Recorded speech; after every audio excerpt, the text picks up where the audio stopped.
बचपन से ही कुशाग्र बुद्धि का बालक, हिंदू धर्म रक्षक, युवाओं के प्रेरणादायक, भारतीय संस्कृति को विश्व स्तर तक पहचान दिलाने वाले महान युवा संत कोई और नहीं, स्वामी विवेकानंद थे।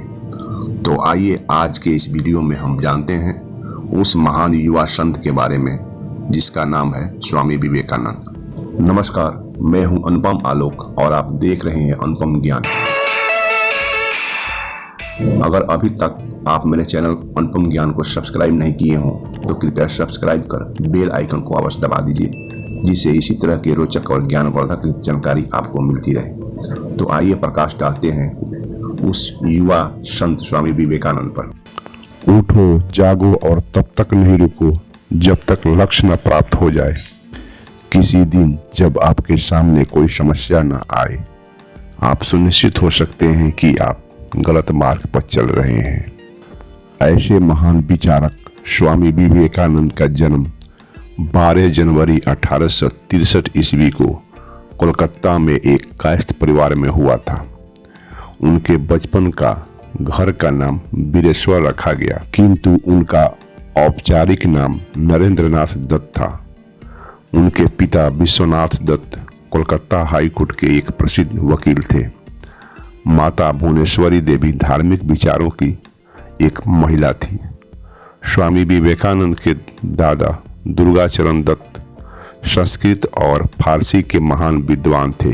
स्वामी विवेकानंद ने 25 वर्ष की आयु में ही अपने परिवार को छोड़ दिया और साधु बन गए। स्वामी विवेकानंद की शिक्षा सन 1871 में 8 साल की उम्र में नरेंद्रनाथ ने ईश्वर चंद्र विद्यासागर के मेट्रोपॉलिटन संस्था में दाखिला लिया, जहां वे स्कूल गए।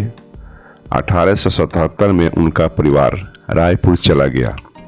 1879 में कोलकाता में अपने परिवार की वापसी के बाद वह एकमात्र छात्र थे जिन्होंने प्रेसिडेंसी कॉलेज प्रवेश परीक्षा में प्रथम डिवीजन प्राप्त किया।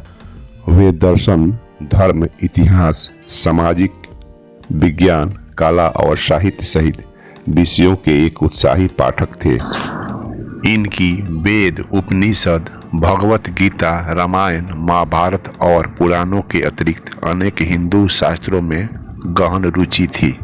नरेंद्र को भारतीय शास्त्रीय संगीत में प्रशिक्षण किया गया था और ये नियमित रूप से शारीरिक व्यायाम में एवं खेलों में भाग लिया करते थे। नरेंद्र की बुद्धि बचपन से ही बड़ी तीव्र थी। इस हेतु वे पहले ब्रह्म समाज में गए, किंतु वहां उनके चित्त को संतोष नहीं हुआ। सन 1884 में उनके पिता श्री विश्वनाथ दत्त की मृत्यु हो गई। घर का भार नरेंद्र पर पड़ गया। घर की दशा बहुत खराब थी। कुशल यही थी कि नरेंद्र का विवाह नहीं हुआ था। अत्यंत गरीबी में भी नरेंद्र बड़े अतिथि सेवी थे। स्वयं भूखे रहकर अतिथि को भोजन कराते, स्वयं वर्षा में रात भर भीगते ठिठुरते पड़े रहते और अतिथियों को बिस्तर पर सुला देते। रामकृष्ण परमहंस की प्रशंसा सुनकर नरेंद्र उनके पास पहले तो तर्क करने के विचार से गए हुए थे, किंतु परमहंस जी ने देखते ही पहचान लिया कि ये तो वही शिष्य है जिसका उन्हें वर्षों से इंतजार था। परमहंस जी की कृपा से इनको आत्म साक्षात्कार हुआ। फलस्वरूप नरेंद्र रामकृष्ण परमहंस जी के शिष्यों में प्रमुख हो गए। संन्यास लेने के बाद इनका नाम विवेकानंद हुआ।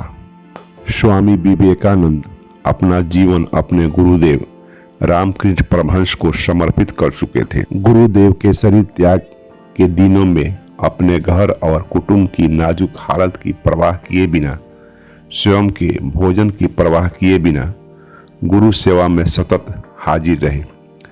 गुरुदेव का शरीर बीमारी के कारण अत्यंत जर्जर हो चुका था। कैंसर के कारण गले से थूक, रक्त, कफ आदि निकलता था। इन सब की सफाई वे खूब ध्यान से करते थे। एक बार किसी ने गुरुदेव की सेवा से घृणा और लापरवाही दिखाई तथा घृणा से नाक भौं सिकुड़ी। यह देखकर विवेकानंद को गुस्सा आ गया।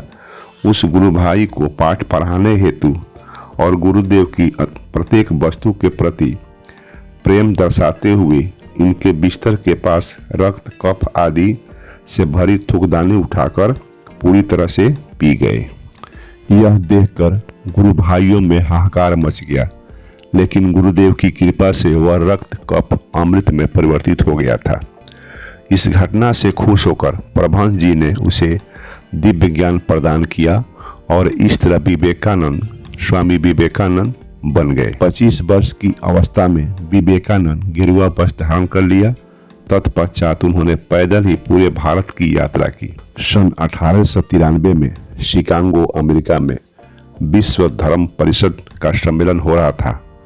स्वामी विवेकानंद उसमें भारत के प्रतिनिधि के रूप में पहुंचे। यूरोप, अमेरिका के लोग उस समय पराधीन भारतवासियों को बहुत हीन भावना से देखते थे। वहां के लोगों ने बहुत प्रयत्न किया कि स्वामी विवेकानंद को सर्वधर्म परिषद में बोलने का समय ही न मिले, लेकिन एक अमेरिकी प्रोफेसर के प्रयास से उन्हें 2 मिनट का समय दिया गया। इन 2 मिनटों में विवेकानंद के ओजपूर्ण भाषण ने सभी यूरोपीय लोगों का मन जीत लिया। सभी विद्वान जन आश्चर्यचकित रह गए।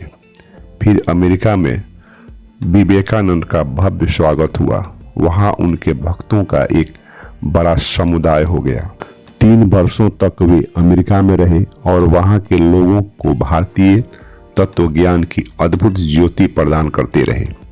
अध्यात्म विद्या और भारतीय दर्शन के बिना विश्व अनाथ हो जाएगा, यह स्वामी विवेकानंद का दृढ़ विश्वास था। अमेरिका में उन्होंने रामकृष्ण मिशन की अनेक शाखाएं स्थापित की। अनेक अमेरिकन विद्वानों ने उनका शिष्य बनना स्वीकार किया। 4 जुलाई 1902 को ब्रेन की नस फट जाने के कारण ऐसे महान विभूति स्वामी विवेकानंद की मृत्यु बेलूर मठ, बंगाल में हो गई। स्वामी विवेकानंद की उपलब्धि। स्वामी विवेकानंद ने रामकृष्ण मठ, रामकृष्ण मिशन और वेदांत सोसाइटी की नींव रखी। 1893 में अमेरिका के शिकागो में हुए विश्व धार्मिक सम्मेलन में उन्होंने भारत और हिंदुत्व का प्रतिनिधित्व किया।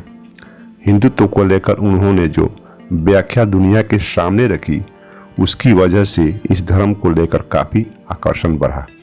स्वामी विवेकानंद के जन्मदिन पर प्रत्येक वर्ष 12 जनवरी को राष्ट्रीय युवा दिवस मनाया जाता है। स्वामी विवेकानंद के अनमोल विचार।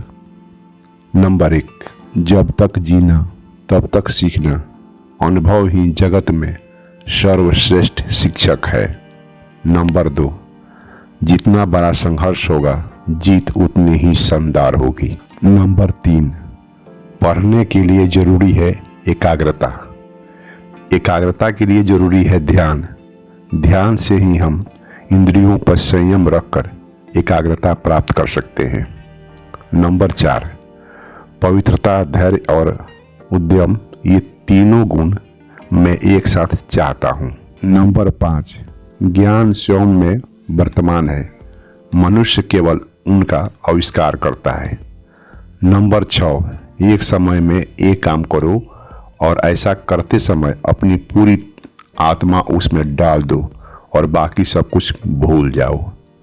नंबर 7, जब तक आप खुद पे विश्वास नहीं करते तब तक भगवान पर विश्वास नहीं कर सकते। तो मैं आशा करता हूं कि स्वामी विवेकानंद पर आधारित यह वीडियो आपको काफी अच्छा लगा होगा। जाते जाते वीडियो को लाइक नहीं किए हो तो लाइक कर दें, चैनल को सब्सक्राइब कर दें। वीडियो को अंत तक देखने के लिए बहुत बहुत धन्यवाद।